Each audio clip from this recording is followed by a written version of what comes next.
2026 FIFA বিশ্বকাপ শুরুর ঠিক আগ মুহূর্তে ক্যালিফোর্নিয়ার রোজ বোল স্টেডিয়াম সাক্ষী হলো এক অগ্নিগর্ভ লড়াইয়ের।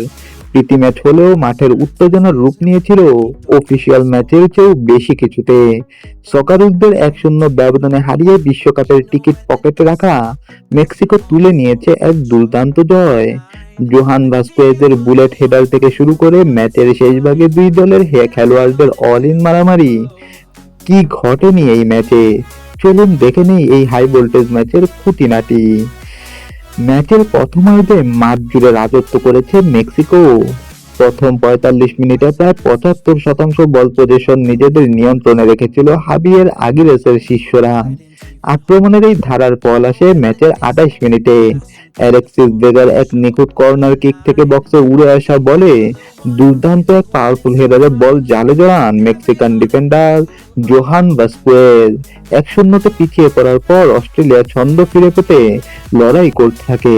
প্রথমার্ধের ঠিক শেষ মুহূর্তে সমতায় ফেরার এক সুবর্ণ সুযোগ পেয়েছিলেন সকারুস স্ট্রাইকার মোহামেদ তুরে।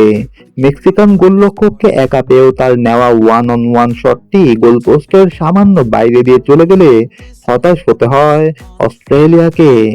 বিরতির পর ম্যাচের চিত্রনাট্য পুরোপুরি বদলে যায়। জর্ডি বসের গতিশীল সব রানের ওপর ভর করে মেক্সিকান ডিফেন্সে একের পর এক আক্রমণ চালাতে থাকে অস্ট্রেলিয়া। তবে ম্যাচের সব থেকে বড় নাটকীয় মুহূর্তটি আসে 76 মিনিটে। মেক্সিকো একটি কুইক ফ্রি কিক নিয়ে বল জালে জড়িয়ে দিলে সবাই ভেবেছিল ব্যবধান 2-0 হয়ে গেছে, কিন্তু রেফারি খেলা থামিয়ে গোল বাতিল করলে মাঠের মধ্যেই দুই দলের খেলোয়াড়দের মাঝে তুমুল ধাক্কাধাক্কি এবং হাতাহাতি শুরু হয়ে যায়। ম্যাচের সেই দিকে নেস্টোরি ইরানকুন্ডার মতো সাবস্টিটিউট খেলোয়াড়দের নামিয়ে অস্ট্রেলিয়া গোলের জন্য মরিয়া চেষ্টা চালালেও মেক্সিকোর রক্ষণভাগ দেয়াল হয়ে দাঁড়িয়ে তাদের ক্লিন শিট ও 1-0 গোলের জয় নিশ্চিত করে। এই জয়ে মেক্সিকো প্রমাণ করলো যে এবারের বিশ্বকাপে তাদের রক্ষণভাগ ভাঙা যে কোনো দলের জন্যই কঠিন হবে। অন্যদিকে অস্ট্রেলিয়াকে তাদের ফিনিশিং এর দুর্বলতা নিয়ে নতুন করে ভাবতে হবে। আপনার কি মনে হয়, এবার বিশ্বকাপে মেক্সিকো কি নকআউট পর্বে বড় কোনো চমক দেখাতে পারবে? কমেন্টে আপনার মতামত জানান।